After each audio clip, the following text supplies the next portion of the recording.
Hello दोस्तों, कैसे हैं आप लोग। उम्मीद करते हैं कि आप लोग बहुत ही अच्छे होंगे। और आज हम इंग्लिश का सिलेबस को डिफ़ाइन करेंगे कि इंग्लिश को किस तरीके से, इसमें से कौन कौन से सेक्शन होते हैं जो इंग्लिश में पढ़ा जाता है।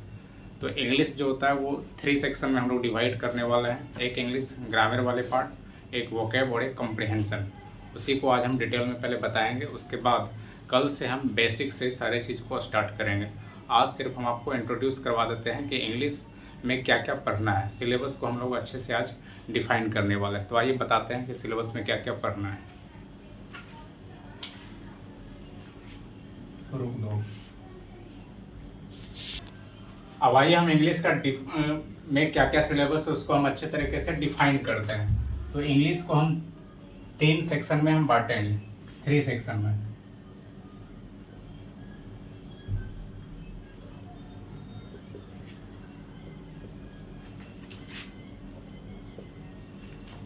पहला जो होगा वो ग्रामर,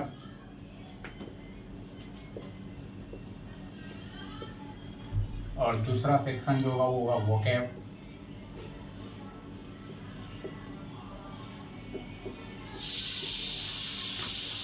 और तीसरा सेक्शन होगा कॉम्प्रिहेंशन।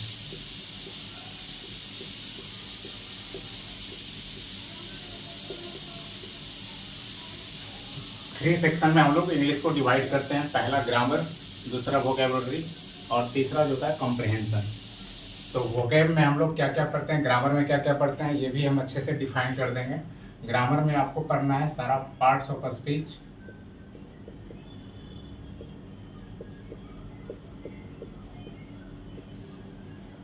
पार्ट्स ऑफ स्पीच में जैसे आपको नाउन जो हम पढ़ाएंगे, आपको एक एक सिलेबस के बारे में डिफाइन कर रहे हैं। पार्ट्स ऑफ स्पीच में noun, pronoun, adjective, verb, adverb, preposition, conjunction और interjection.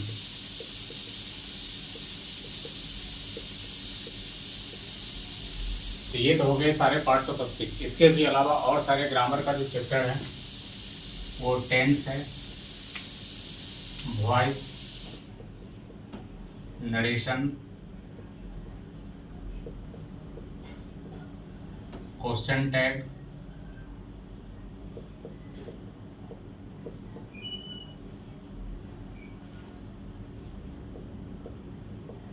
Subject verb agreement,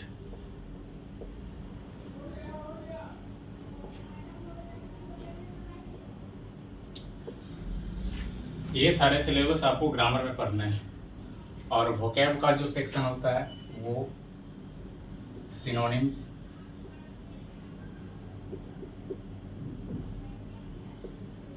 antonyms,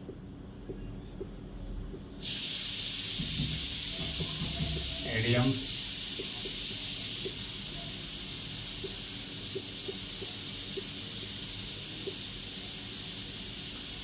one word,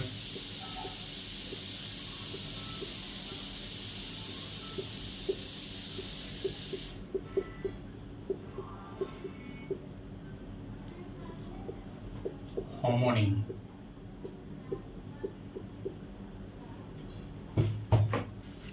homonym का मतलब होगा, इसमें पढ़ाएंगे कि सेम साउंड होगा लेकिन मीनिंग अलग अलग होगा। बाकी ये वोकैब का सेक्शन है, सिनोनिम्स, एंटो, इडियम्स, वन वर्ड और होमोनिम्स। कॉम्प्रिहेंशन में जो आएगा वो आएगा पैसेज,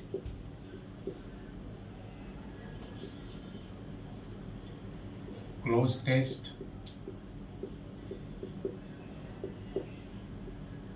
और parajumble.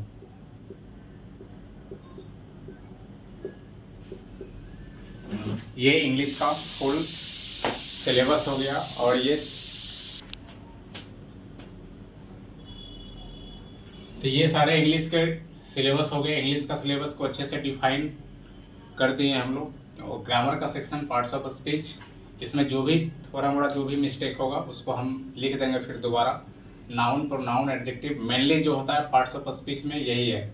Noun, pronoun, adjective, verb, adverb, preposition, conjunction, interjection. अगर ये 8 पे आपका कमांड है तो फिर ग्रामर का 80% सिलेबस यहीं पे द एंड हो जाता है। बाकी जो भी है ये सारे पार्ट्स ऑफ स्पीच पे ही सारा सिलेबस होगा, जैसे आपका tense, voice, narration, question tag, subject verb agreement, article, और नाउन में ही आपको पढ़ना है नाउन एंड नंबर, जेंडर और केस, ये तीनों नाउन के अंदर ही आते हैं। तो नाउन एंड नंबर हम लोग अलग से पढ़ेंगे, noun and gender, noun and case.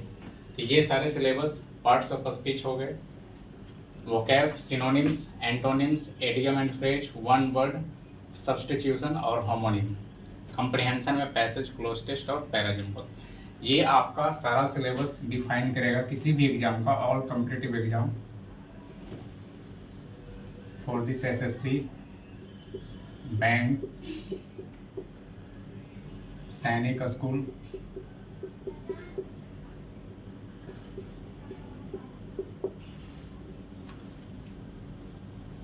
Military, air force, जिसमें भी इंग्लिश पूछा जाता है वो सारा सिलेबस, सबका सिलेबस एक ही होता है। इंग्लिश का सिलेबस अलग से कुछ भी नहीं होता है, बस लेवल का होता है। थोड़ा सा लेवल अप होगा, थोड़ा सा लेवल डाउन होगा, बस यही अंतर होता है। बाकी इंग्लिश का चाहे वो एसएससी हो, बैंक हो, सैनिक हो, मिलिट्री हो, नवोदय हो, चाहे वो बीपीएससी टीचर हो, सभी का इंग्लिश का सिलेबस सबका सेम होगा। इसीलिए इंग्लिश को हम बहुत ही अच्छे से पढ़ाने वाले हैं और बहुत ही बेसिक से पढ़ाएंगे। एक होता है ना कि बहुत सारे मास्टर टीचर जो नए नए आते हैं वो हाई लेवल में पढ़ा के चले जाते हैं, बच्चा समझे नहीं समझे उससे उनको कोई मतलब नहीं रहता है। लेकिन मेरा ये इंटेंशन नहीं है, मेरा बस यही मतलब है कि जिसका बेस बहुत ज़्यादा वीक है उसी पे हमको बहुत ही स्ट्रॉन्ग से काम करना है। क्योंकि यूट्यूब में अभी तक देने वाले तो बहुत सारे हैं टीचर्स, क्योंकि कंटेंट का कमी नहीं है, बस बच्चे का बेसिक लेवल जो है वो उसमें कमी आ जाती है कि टीचर लोग उतना नहीं कर पाते हैं। और रीज़न कुछ भी हो सकता है कि बेसिक पे अगर काम करेंगे तो फिर सिलेबस बहुत ज़्यादा वास्ट हो जाता है किसी भी सिलेबस का। जैसे एसएससी हो, बैंक हो, सबका एसएससी का सिलेबस इंग्लिश का बहुत वास्ट होता है, इसलिए बेसिक बहुत कम लोग फोकस करते हैं। लेकिन हम आपको बेसिक पे बहुत ज़्यादा स्ट्रॉन्ग करने वाले हैं और बेसिक से हाई लेवल तक हम लोग इंग्लिश को लेके जाएंगे। और ग्रामर का जितना डीप से डीप हो सकेगा उसको एक एक चीज़ को हम पढ़ाएंगे।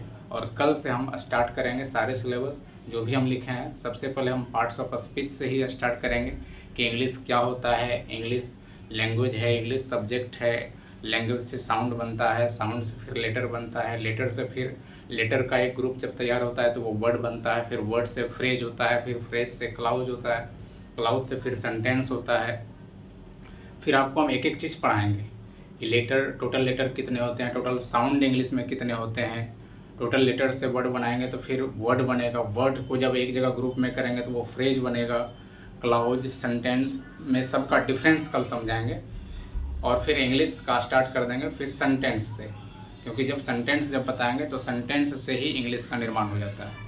और सबको अलग अलग से कल डिफाइन करेंगे कि लेटर क्या होता है, वर्ड क्या होता है, फ्रेज क्या होता है, क्लाउज क्या होता है, सेंटेंस क्या होता है। एक एक चीज़ को कल से हम स्टार्ट करने वाले हैं। आज आपको सिलेबस को डिफाइन करना था और आज हम बेसिक से थोड़ा सा इंट्रोड्यूस करवा देते हैं पार्ट्स ऑफ स्पीच को। सिर्फ समझाएंगे, लिखना नहीं है कुछ भी। जैसे हम लिखे हैं, पहला में नाउन लिखे हैं तो नाउन का बेसिक समझ जाइए कि नाउन क्या होता है। नाउन नेमिंग वर्ड होता है, जो भी आप अपने आप खुले आंखों से जो कुछ भी दिखाई दे रहा है दुनिया में, हर एक चीज़ का कुछ न कुछ नाम है। बिना नाम का कोई भी वस्तु या कोई भी मानव जिसका नाम नहीं है वो क्या है, नेमलेस है। नेमलेस है, इसीलिए दुनिया में जितने भी चीज़ आपको खुली आंखों से दिखाई दे रहा है वो सारे नाउन हैं, ठीक है। और जितने भी नाउन है, नाउन नहीं, जितने भी वर्ड्स हैं वो भी क्या है, उसका भी कुछ ना कुछ नाम है। लेकिन वर्ड्स को हम लोग अलग से कैटेगराइज कर दिए हैं, ग्रामेरियन अलग से कैटेगराइज कर दिया है, यानी कि डिवाइड कर दिया है, बांट दिया उसी वर्ड को। किसी वर्ड को नाउन बोल दिया है, किसी वर्ड को प्रोनाउन बोल दिया, किसी वर्ड को एडजेक्टिव बोल दिया, किसी वर्ड को वर्ब बोल दिया, किसी वर्ब को एडवर्ब बोल देते हैं, किसी वर्ब को प्रीपोजिशन बोल देते हैं, किसी वर्ड को कंजंक्शन, किसी वर्ड को इंटरजेक्शन। बस यही है और कुछ भी नहीं है ग्रामर में। सारा चीज़ बेस का है। अगर बेस मजबूत है तो इंग्लिश में कहीं भी रुकावट आने वाला नहीं है, ऑब्स्ट्रक्शन कहीं पर भी नहीं होगा। अगर बेस पे हम काम किया हुआ है तो इंग्लिश में कहीं भी रुकावट आने वाली नहीं है। अगर बेस बहुत ज़्यादा वीक है तो फिर आगे बढ़ना इंग्लिश में बहुत ही ज़्यादा हार्ड टू अंडरस्टैंड हो जाता है। डेट इज कॉल्ड एब्स्ट्रूस बोलते हैं उसको इंग्लिश भाषा में, यानी कि समझना बहुत ही ज़्यादा मुश्किल, इनकॉम्प्रिहेंसिव हो जाता है समझना इंग्लिश को। तो इसीलिए हम लोग बेस पे बहुत ज़्यादा काम करेंगे और सबसे ज़्यादा रिक्वायरमेंट भी यही आता है कि यूट्यूब में सारा सिलेबस मिल जाता है बट बेस नहीं मिल पाता है। हम जिसको भी पढ़ाते हैं या जिसको भी समझाते हैं एज ए टीचर या एज ए फ्रेंड कुछ भी हो, जिसको भी अगर हम इंग्लिश पढ़ाते हैं तो यही रिक्वायरमेंट यही आता है कि बच्चे का बेस बहुत ज़्यादा क्या होता है, वीक होता है। तो मैंने यही सोचा कि यूट्यूब पे अगर कुछ खोलें तो बढ़िया कंटेंट के साथ साथ बेस पे काम किया जाए।